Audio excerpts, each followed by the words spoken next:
ஒரு 3 நாளைக்கு முன்னால ஒரு ரீல்ஸ் பார்த்தேன் பாப்பா. ஒரு அம்மா சூடா ஏதோ பிடிச்சிட்டு இருக்கு கையில. சூடா இருக்கு இத புடி அப்படின்ட்டு தன் மகளின் பெயரை அழைக்குது. வந்தவ இப்படி புடி அப்படின்ன உடனே அது இப்படி நீட்டுது கைய.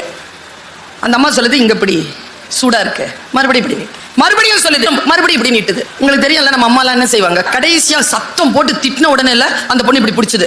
ஏன் அவ கையை இப்படி நீட்டுனா? அவளுக்கு அறிவு இல்லையா? எங்க அம்மாட்ட போய் நான் கேட்டேன், பொண்ணு இப்படி பண்ணுது ஏமா? அது தெரியாத உனக்கு? எங்க ஊர்ல சொல்லுவாங்க, ஒரு மருமக இருந்தாலாம், அவ வந்து ஓரம் மட்டும் பெருக்க மாட்டாளாம். மாமியார் வந்து கேட்பாங்களாம், ஓரம் பெருக்கலாம்ல, அது பெருக்காதான். உன்னை நல்ல குடும்பத்துல இருந்தானே எடுத்துட்டு வந்தேன், என் பையன் அவளை நல்லா சம்பாதிக்கிறான், உனக்கு கொஞ்சமாவது புரியணும்ல, ஏன் இப்படி பண்ற அப்படின்னு 4-5 திட்டு வாங்கின உடனே சரி மாமி அப்படின்னு கரெக்டா பெருக்குமா. அடுத்த நாள்ல இருந்து அதுக்கு ஒரு ஆட்டிடியூட் வந்துருச்சு. தொடப்பக்கட்டையை எடுத்துக்கிட்டு நேரம் அவங்க மாமி வாசல்ல போய் நிக்குமா. மாமி கொடுக்கறத கொடுங்க, வீடு பெருக்கணும்னுமா. ஏன் தெரியுமா? சில பேருக்கு ஒரு வாட்டி சொன்னா புரியும் சார், சில பேருக்கு 10 வாட்டி சொன்னாலும் புரியாது சார். வேணும்ட்டு திமிரு செய்யாம இருக்கிறாங்க. அப்படி கிடையாது சார், 9 வாட்டி நீங்க சொன்னது புரியல சார்.